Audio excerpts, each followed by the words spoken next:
Starting with the name of Allah subhanahu wa ta'ala, who is very great and kind. Dear student, Assalamu alaikum. How are you today? Today's work is question number 4, partial fraction part first. Exercise 4.4 mathematics of 10th class. Let's look at the board work now. Dear student, ये हमारा question number 4 है, इसका fifth part continue है। अब fifth part continue करने के बाद हमने क्या किया, इसकी कंपेयरिंग को स्टार्ट किया हुआ है और कंपेयरिंग में हम value of A B and C find कर चुके हैं। जो सी की वैल्यू है वो भी 1 - 1 डिवाइडेड बाय 4 फाइंड की है। ये कंपेयरिंग का सिलसिला जो है वो स्टार्ट है। अब हम सबसे पहले हमने क्या किया, एक्स रेज टू पावर 4 इसकी कंपेयरिंग की, फिर 3 की। अब हम करेंगे एक्स स्क्वायर की। यहां पर मेंशन करेंगे comparing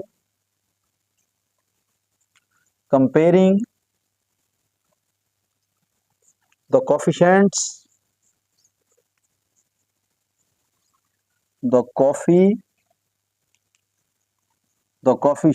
of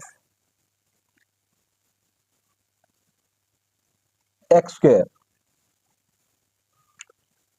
x raise to power 4 की कंपेयरिंग कर ली, x रेज टू पावर 3 की कर ली। अब हम इस वीडियो के अंदर x स्क्वायर की कंपेयरिंग करेंगे। यहां से वो रकमें लिखनी है जिसमें x स्क्वायर होगा। ये आ गया जी हमारे पास 2ax स्क्वायर, 2ax स्क्वायर।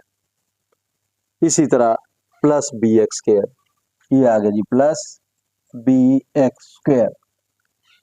आगे देखें minus cx square plus dx square. x square वाली सारी रकमें लिख लेनी है। इक्वल नोमिनेटर से x स्क्वायर वाली रकम लिखेंगे, इसमें मौजूद है, इसमें है। ये आ गया जी x स्क्वायर। अब ये आ गया x square is equal to, सब के अंदर x स्क्वायर है, x स्क्वायर को हम कॉमन ले लेते हैं। ये आ गया 2a plus b minus c plus d close. अब ये x स्क्वायर मल्टीप्लाई हो रहा है, इसको हम डिवाइड कर देंगे बोथ साइड हम इसको डिवाइड करते हैं जी। x square divided by x square is equal to x square divided by x square into 2a plus b minus c and plus d close. अब ये कैंसल आउट हो गया। ये कैंसल आउट होने के बाद इसका आंसर 1 आ गया। 1 is equal to 2a plus b minus c plus d। अब यहां पर देखें हमारे पास a b c और d। अब इनमें से कुछ 3 लेटर जो हैं, जैसे a b c है, b c d है, a c d, कोई भी 3, उनकी वैल्यू मौजूद होनी चाहिए जो हम यहाँ पर पुट कर सकें। अब चेक करते हैं, a की वैल्यू भी है, b की भी है, c की भी है। 3 वैल्यूज हैं, वो तीनों यहाँ पर आपने पुट कर देनी है। अब वैल्यू पुट करेंगे जी, ये आ गया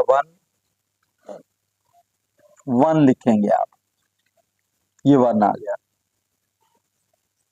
इज इक्वल टू 2a, ये 2 आ गया। a किसके इक्वल है, a is equal to 1 divided by 4 आ गया क्लोज।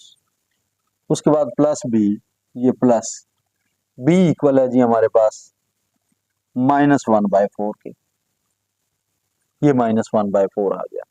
आगे माइनस c, ये माइनस इंटू c किसके इक्वल है, -1/4 के, -1/4 क्लोज।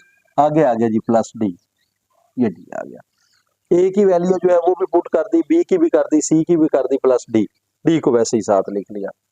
अब ये आ गया जी 1 इज इक्वल टू, अगर इसे आप कैंसिल करना चाहें तो कैंसिल कर लें, 2 2s are 4, ये आ गया 1 divided by 2 plus minus minus 1 divided by 4 minus minus plus 1 divided bye ये 4, आगे प्लस d आ गया। अब इसका एलसीएम लेने के बाद वो थोड़ा सा प्रोसेस बड़ा हो जाएगा। आप ये देखें, ये -1/4 है, ये +1/4 है, इसको इधर ही आप कैंसल आउट कर दें, बिल्कुल शॉर्ट वे। कैंसल आउट करने के बाद ये हमारे पास आ गया जी 1 इज इक्वल टू 1/2 और प्लस ये डी आया हुआ। अब ये जो 1/2 है, इसको आप शिफ्ट करेंगे इक्वल से पहले, ये आ जाएगा हमारे पास 1 माइनस 1/2 इज इक्वल टू ये डी आ गया। अब ये हमारे पास यहां पर आ गया 1, इसको फ्रैक्शन में चेंज कर लेते हैं जी, 1/1 माइनस 1/2, इसका एलसीएम ले लेते हैं, ये एलसीएम इसका 2 आ गया। 1 2s आर 2, तो 2 1s आर 2, यहां पर 2 आ गया।